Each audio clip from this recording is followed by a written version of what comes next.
What if I told you the next moon landing might not be ours?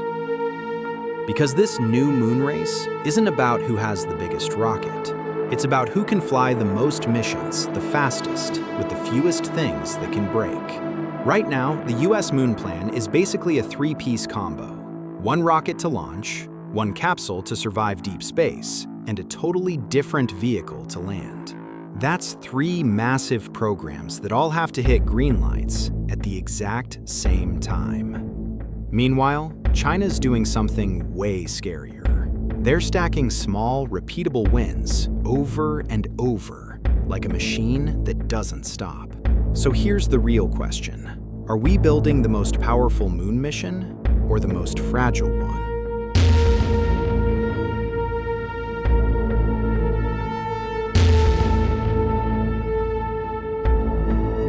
Here's why some experts think the United States could fall behind. NASA's Artemis program is wrestling with heavy hardware and complex partnerships, while China keeps stacking incremental wins with a focused timeline. Which approach actually gets boots on the lunar surface first and keeps them there? Stay with me as we compare milestones, funding models, and the toughest technical hurdles that decide who sets the rules for the next decade on the moon. What if the heaviest rocket in the room isn't the fastest path to the moon? Here's the US play. Crew rides the Space Launch System off the pad. Orion handles deep space transit, life support, and re-entry.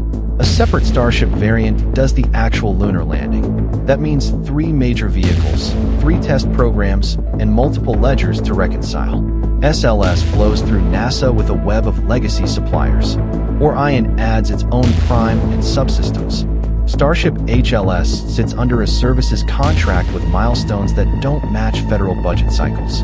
Each thread has to be woven together on a single mission timeline, and each one has different technical gates before it can fly a person to the surface. Now line that up against China's methodical Chang'e program. They build capability in increments: orbital survey, soft landings, rovers, sample returns, then a far-side mission that needed a relay to even talk to Earth. Next steps focus on resource scouting and the front end of a shared base concept. Each mission flies with a narrower scope, a repeatable bus, and a clear next rung. Fewer interfaces per flight, more flights. When a system works, they fly it again with small upgrades, not a clean sheet architecture. Drill into the US stack, and the moving parts start to multiply. SLS evolves in blocks. Early flights use refurbished shuttle engines, then transition to newly built RS-25s on a restarted production line. Core stage manufacturing has to sync with boosters and an upper stage that grows in capability over time. Every upgrade shifts environments and margins, which triggers more analysis and test. Orion has gained mass across development as requirements matured, and that cascades into performance headroom and abort constraints. After the first lunar mission, the heat shield showed unexpected char patterns that drove redesign work, while parachute margin reviews forced extra scrutiny of load cases and stitching details that only show up after flight data. Independent reviews have flagged the trend lines. Reports from oversight offices have highlighted cost growth and schedule pressure across SLS and Orion. They point to integration risk, late design changes, and thin schedule reserves.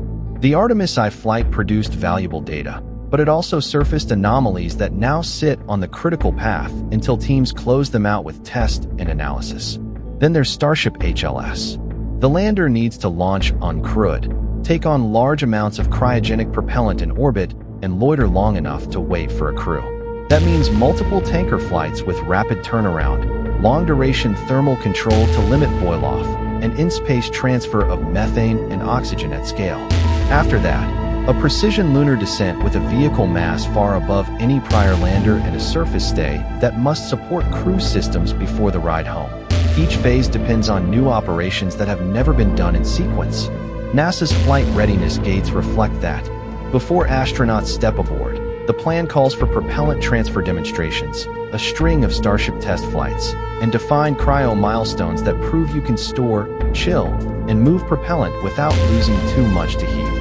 Those checks reduce unknowns, but they add extra steps, and any one of them can shift the entire mission window. So the question becomes simple. Does a bespoke, heavyweight stack beat a rapid, iterative method that banks small wins? The snag for the US is coupling. A slip in SLS pushes Orion's next shot at space. A redesign inside Orion can idle ground ops for months. A missed HLS milestone ripples backward and stalls the crewed mission even if the rocket and capsule are ready. While the US untangles those dependencies, China keeps flying on a clock, and that steady rhythm doesn't happen by accident or by magic budgeting. Why did a Farside sample return flip the risk calculus for who arrives first to stay? Because it proved a team can chain complex operations end to end, out of direct line of sight, without losing tempo. Chang'e 6 stitched together a Farside landing, relay links through Chuiqiao 2, automated drilling and scooping, and a timed descent back to lunar orbit. That stack required precision navigation into a crater shadowed from Earth, continuous handoffs through a relay satellite parked beyond the moon, and autonomous sampling cycles that handled varied regolith textures. The ascent vehicle then executed a clean orbital rendezvous and sample transfer, while mission control watched through a laggy, relayed feed. None of those elements were firsts on their own. The confidence comes from repeating them across missions with tighter tolerances and fewer surprises each time. This is where cadence meets governance. In the US, programs move through annual appropriations, continuing resolutions, and committee reshuffles. Contractors bid per mission or per phase, spreading responsibility across multiple line items that can shift with elections or budget caps, that can delay long lead orders for engines, avionics, and ground infrastructure because managers wait for the next fiscal signal before cutting checks. When priorities adjust, hardware baselines move, and teams carry extra integration risk to keep options open. The result is a schedule that looks certain on paper, but carries shallow reserves and heavy dependency on hearings and marks you don't control. China runs a tighter loop. With CSC and CNSA aligned, timelines flow from a single plan that prioritizes reuse. Landers share a common bus, propulsion modules, and avionics suites, so a software update rolls across the fleet and a structural tweak carries forward without bespoke redesign. Manufacturing lines can build to a standard rather than a one-off, and test assets rotate between missions. That vertical integration compresses the gap from design freeze to flight because fewer interfaces need renegotiation. It also reduces the number of meetings needed to approve a change. Budgets tell the same story through cadence rather than headlines. NASA's Artemis funding spans SLS, Orion, ground systems, gateway elements, and lander services, each with its own accounting. The spend is large, but the permission cost stays high when launch rate is low and hardware is unique. By contrast, estimates for China's lunar program and the early ILRS effort appear smaller in raw totals, but the money concentrates on standardized hardware flown often. The key metric isn't the grand sum. It's how many flights you buy per year and how much hardware you retain between flights. Watch the next milestones. Long March 10th is slated as the crew launcher, paired with a next-gen crew vehicle sized for lunar missions. A dedicated lander is in development with uncrewed demos planned before any crewed attempt. On the comms side, Chuiqiao 2 is already operating as the Farside relay, validating coverage and link margins for higher traffic. Lander and Ascender technologies have seen progressive testing across Chang'e missions, with more robotic sorties mapped to volatile-rich regions to scout resources and landing hazards for a future base plan under ILRS Phase 1. The partners list for ILRS keeps widening, which spreads instrumentation and ground support while anchoring the schedule to shared contributions. So the question is straightforward. Can a low-profile stream of repeatable missions outrun a flagship stack wrestling with integration and budget friction? The scoreboard points to capability and rhythm. China has landed on the far side and returned Farside samples, 2 checkmarks the US does not hold, and it continues to fly on predictable intervals that bake in learning. That repeatability compounds.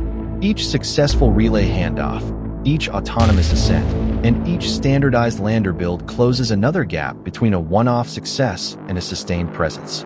And that shifts the frame of the race from who plants a boot first to who aligns governance and money well enough to keep flying on schedule.